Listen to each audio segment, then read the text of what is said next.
taking it back to the fundamental is the big problem here. The sweeping change that needs to be made is like, go back to the drawing board and start over with the content.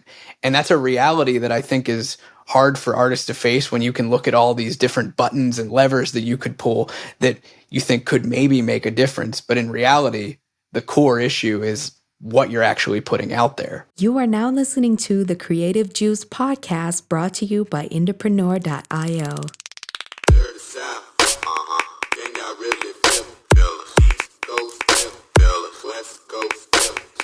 What's up, Indies? Welcome back to Creative Juice. This is episode 281. I'm your host, Jack McCarthy. With me, as always, is your other host, Circa. Cirque, what's up, dude? Dude, not a whole lot. Just, we're midway through the year. It is hot. Extreme weather events everywhere. And I'm just in this room working it out. Sweating, working, sweating. Yeah. That is the daily grind here at IndiePRO. That's often the case for me as well when we record these podcasts, is I shut all the doors to my office and the temperature just slowly rises and rises and rises, and my blood pressure goes higher and higher and higher as we talk about all of the crazy things that we discuss here on the show. It's a blast.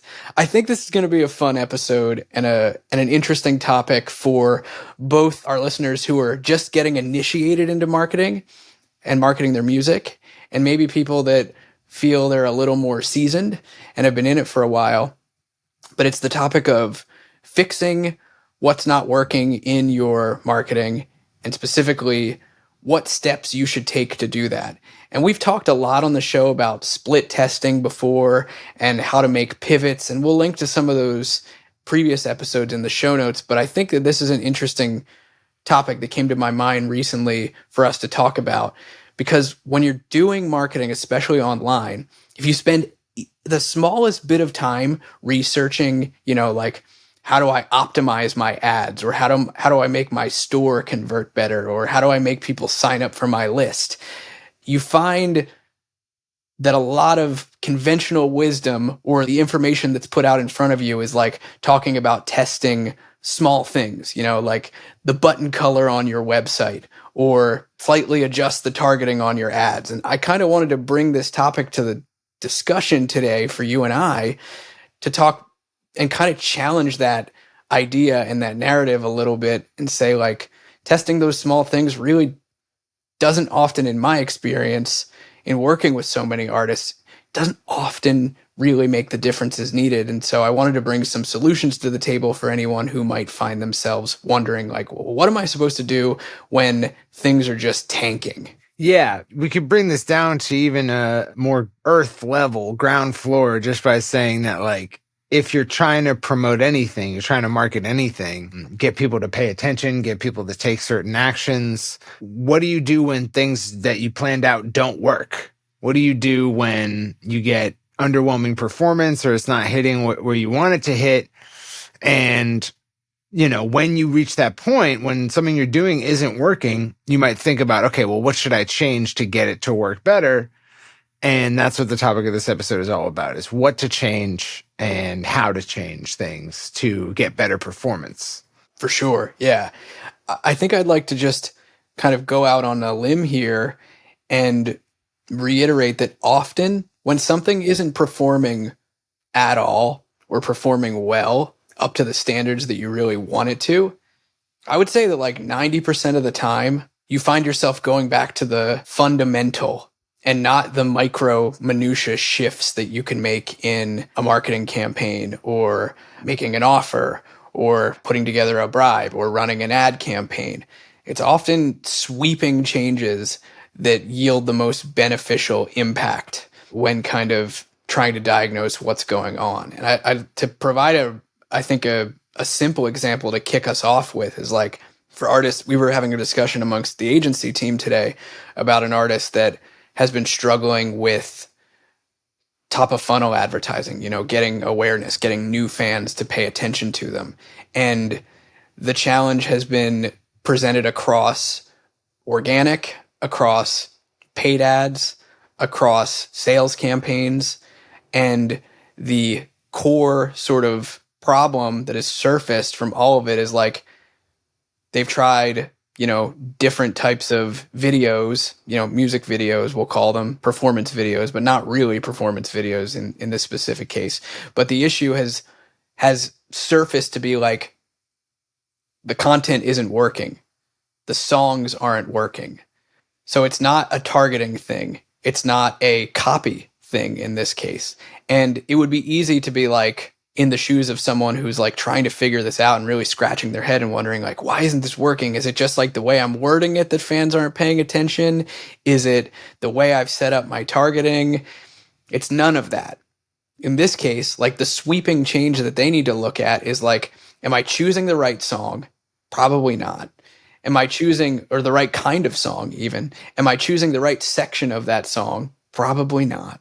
And are the videos I'm making just are not hitting the way that they need to? So taking it back to the fundamental is the big problem here. The sweeping change that needs to be made is like, go back to the drawing board and start over with the content. And that's a reality that I think is hard for artists to face when you can look at all these different buttons and levers that you could pull that you think could maybe make a difference. But in reality, the core issue is what you're actually putting out there. Yeah. I mean, that really sucks to hear. Kind of when something isn't working, the correct answer is usually something that sucks.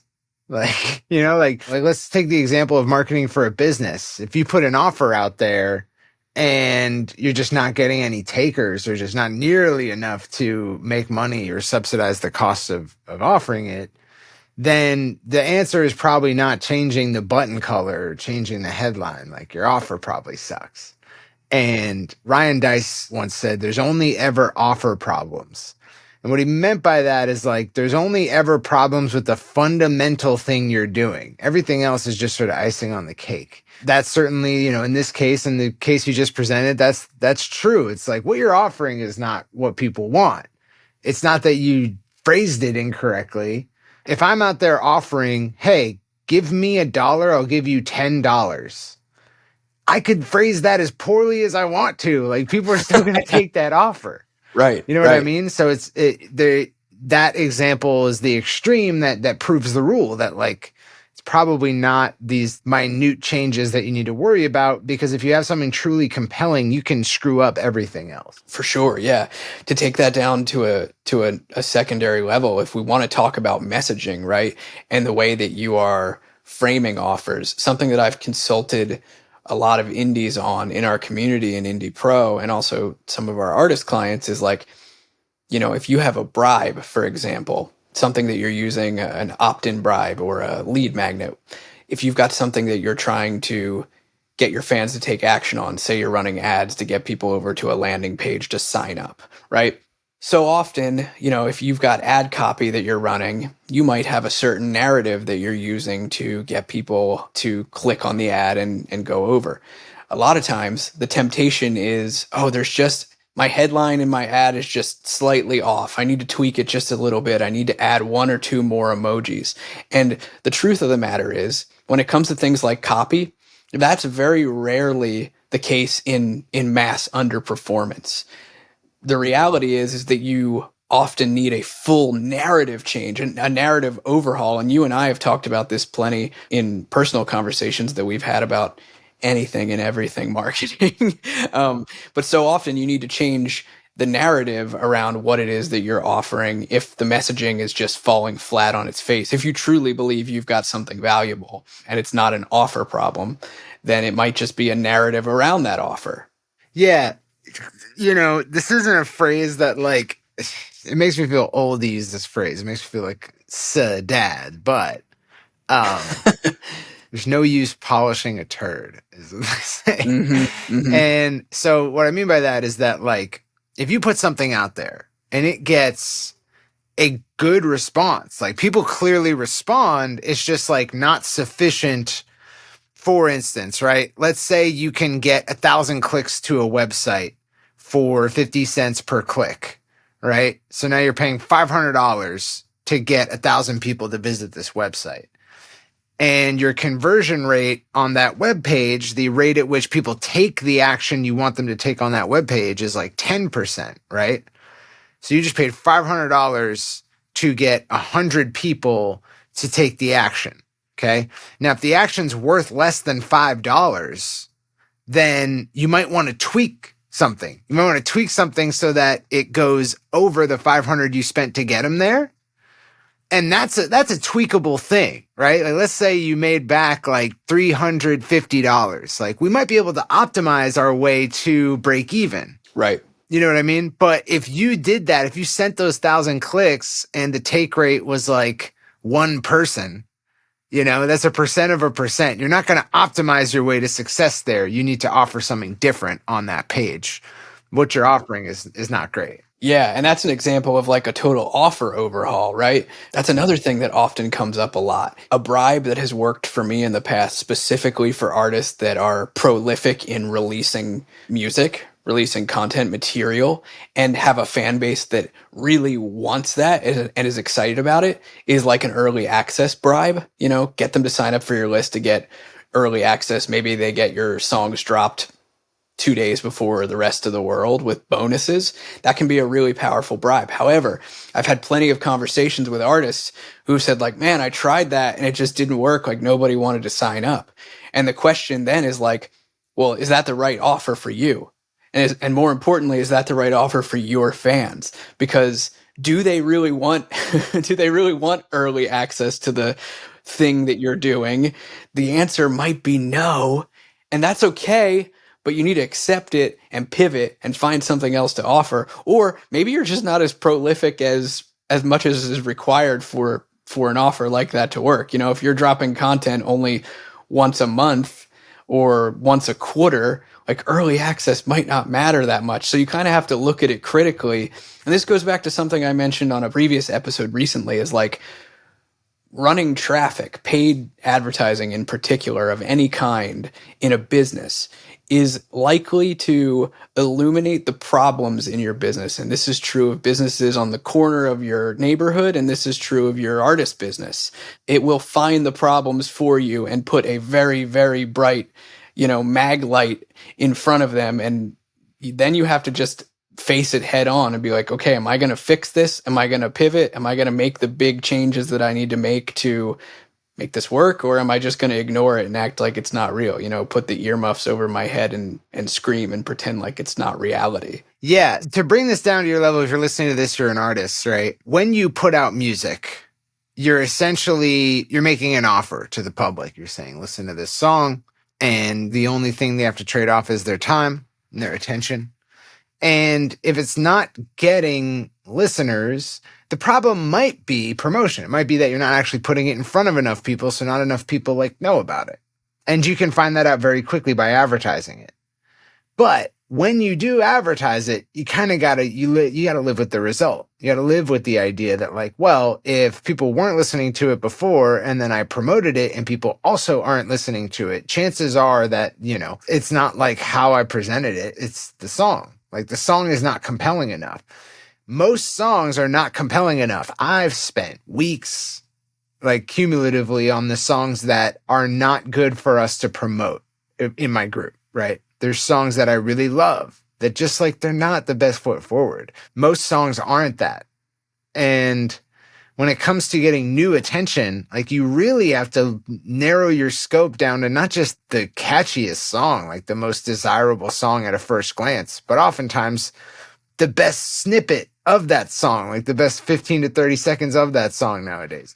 So, attention spans are incredibly short.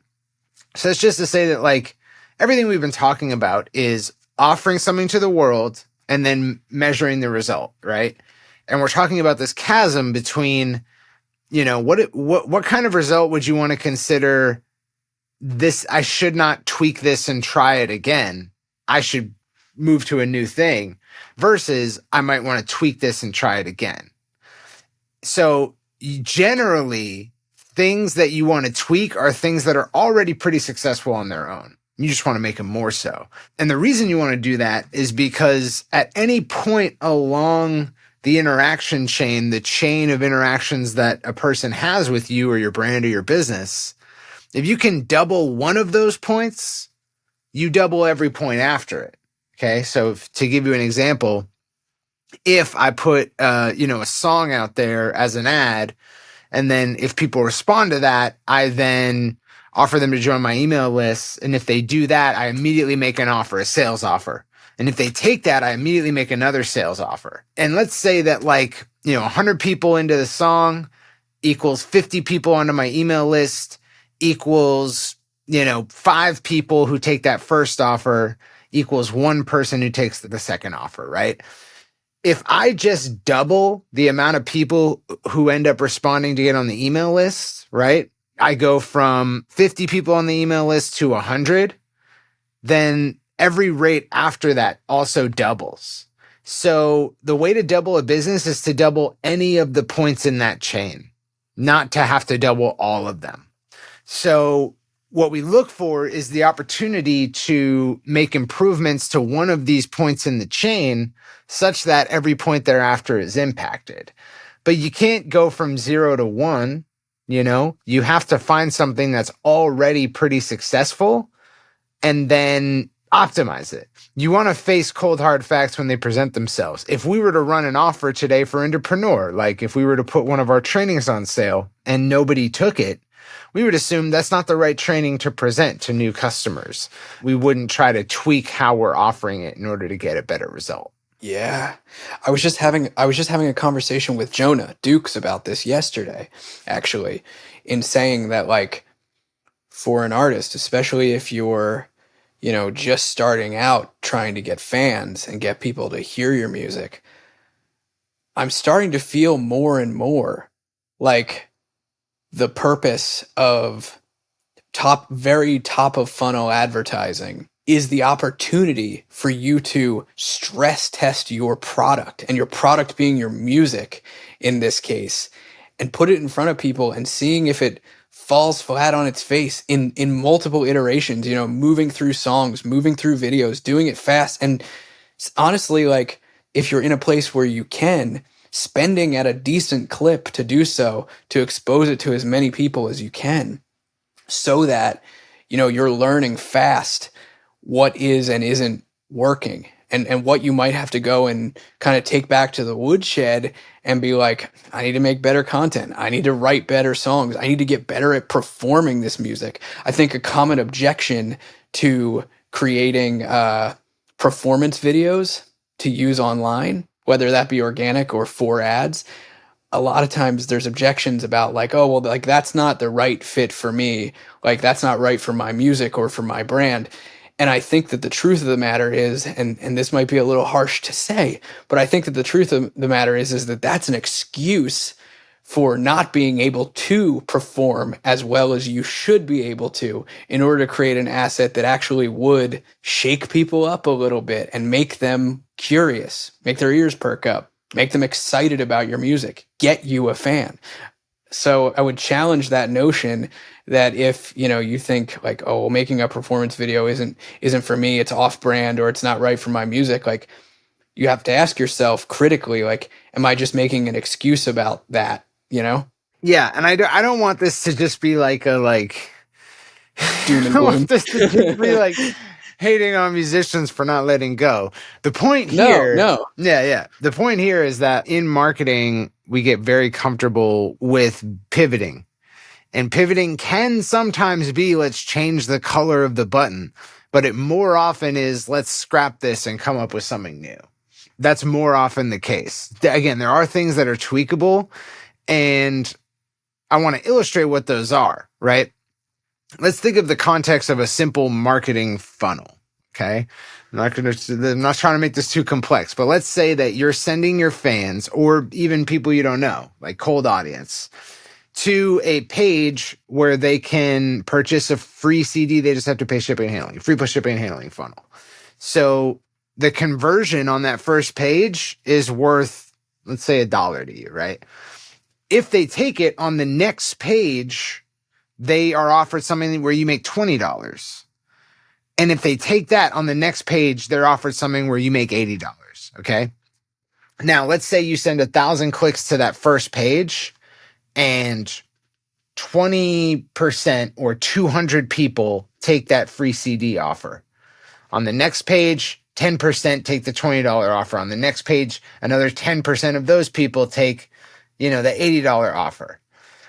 That's pretty good, right? We can work with that. There's a result happening. People do want this thing. Let's figure out if there's anything impeding their purchase process. Let's figure out if we can make the sales argument on the next page more compelling.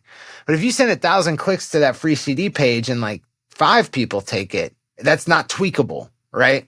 We need to fundamentally change what's going on there because it's just not that compelling to people. I would argue, going back to my point then, likely, using that funnel as an example, it's probably your music. It's probably the videos and the songs that you're putting in front of them. Well, yeah, because it's a vetted offer. It's something we know can work if these parameters are correct. And you can tell this by like, how much did you pay for those 1,000 clicks, right? If you're paying like $1 per click, like chances are the music isn't that compelling because it just costs way too much to get people to even go investigate. But that's neither here nor there. The point is that in that instance where you're getting the 200 orders from the 1,000 clicks, that's where things are tweakable. Yeah, that's something we can tweak. And what's important to realize about tweaking is that we want to see take rates at every step. 200 here, 20 here, and then 2 here, okay? The reason we want to see those take rates, we want to see people taking every offer, is if we see that it's like 200 here, 20 here, and then 0 here, or if we run it at, like, let's say we just never get anything for the third offer, like no one ever takes it, that offer is the problem. That offer needs to be replaced because at least one person should take it. We know it shouldn't be a lot of people, but it should be at least one. What's important to realize is that if we have, 222, if we get 200 to 300, then it becomes 333, right? So we only need to tweak one part to get a greater result all the way throughout. And that's really cool to learn. I think this is another Ryan Diceism where he's like, if you want to 2x your business, you just have to 2x one of the steps in your funnel. If you have an opt-in funnel that leads to a small product purchase, leads to a larger product purchase. If you 2x the opt-in rate, you 2x the whole business. If you 2x the low dollar offer, you 2x the whole business. If you're able to reduce your cost per click, buying advertising by 50%, you just 2x the whole business. So these little tweaks can really matter early on in the funnel. And so that's why it's even worth tweaking something that's already working. You want to know that so that like, if the business math doesn't work out, but you're getting a result, you probably can tweak yourself to success.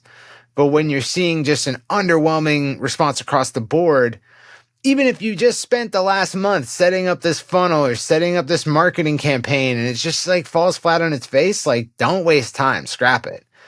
There's the Buddhist concept of 2 arrows. The first arrow is the pain of loss, and the second arrow is the pain of not letting go, right? Like you cause the second arrow pain. And that's kind of like the same principle here.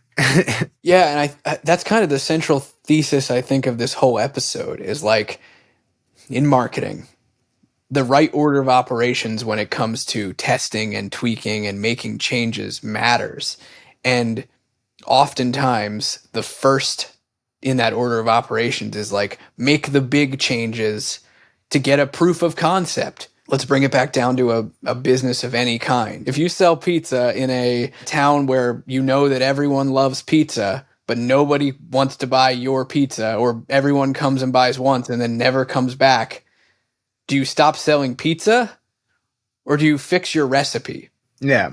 Or do you just change the toppings that you offer, I know from experience that the last thing that artists want to hear is that like this song is not it, right? I know that too. It's not what we want to hear, but most songs aren't it. When it comes to growing your fan base by taking random strangers and getting them invested in your music, most songs aren't it. There is probably a song out of your catalog that's just going to blow every other one out of the water. And mostly us artists get in our own way. Mostly us artists like demand that like the song that's much better written be the one. There's a band called Coin that I listen to. They have a song called Talk Too Much. It's like their catchiest. Love that song. It's such a good song. And I read an interview with them and they were like, oh, this song's like dumb. They were like dismissing it. They were like, it took us like 20 minutes to write. It wrote itself. It's just pop. It's like, that's your best song, dude. Shut up. Shut up. That's your best song. I know you think everything else you do is so miraculous because you put all this energy and intention into it, but that doesn't make it better.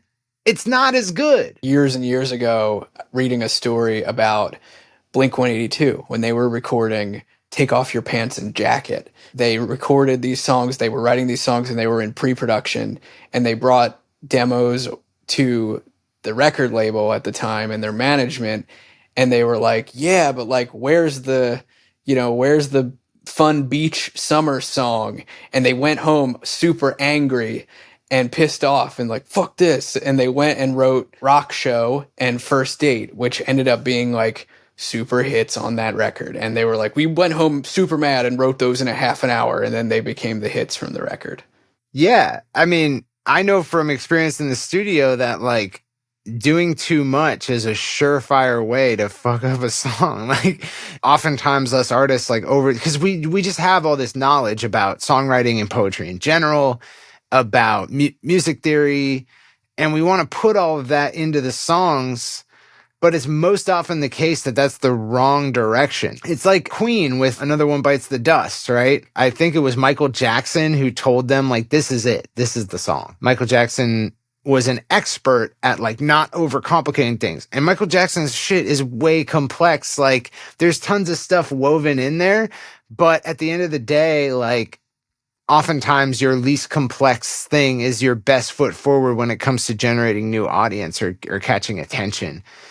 And yeah, it's kind of a thing that sucks about our industry, but it's kind of true of all industries. Like the easier something is to explain, the easier it is to understand, the more universal it is, the more people can participate. And that's what we all kind of gravitate towards. Yeah, it's so true. And I think like taking that into your marketing and learning how to let go a little bit sooner.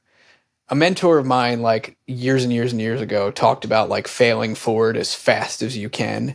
Yeah. And I think that that's applicable here to get into the habit of failing forward, burn through songs, burn through videos, get through them quick, get things in front of more people until you find the thing that works. And then once you have that, it can be an asset in so many different types of marketing campaigns and avenues and all sorts of stuff. It's really taking it down to like most basic level is just like find the most accessible and most exciting thing that you can put in front of people and don't complicate it any further than that. And when you're testing stuff, if something's flopping, like go back to the drawing board and do something that's completely on the other end of the spectrum. And that might be the thing that works for you.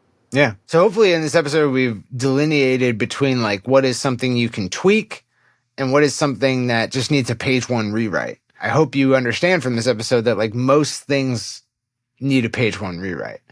You know, you're going to try a lot more ideas than are successful. And it's important that you know that. And then, yeah, it's important that you don't get psyoped into thinking that you can just tweak something that isn't working into success. Oftentimes you cannot. So yeah, I hope that helps you avoid frustration out there, is that like, go back to the drawing board more than you think you should, and you'll probably do a lot better. Yeah, for sure. And I hope some of the examples, like the specific examples we gave you guys from the agency and from our community, help, because those are truly some of the big overhaul shifts that we've seen in specific kind of campaigns. So keep those in mind as you're going forth to crush in your own music and with your own marketing. And I hope you guys dug it. Yeah. Catch you next time. Peace out. Later, Indies. Gang, I really feel the peace.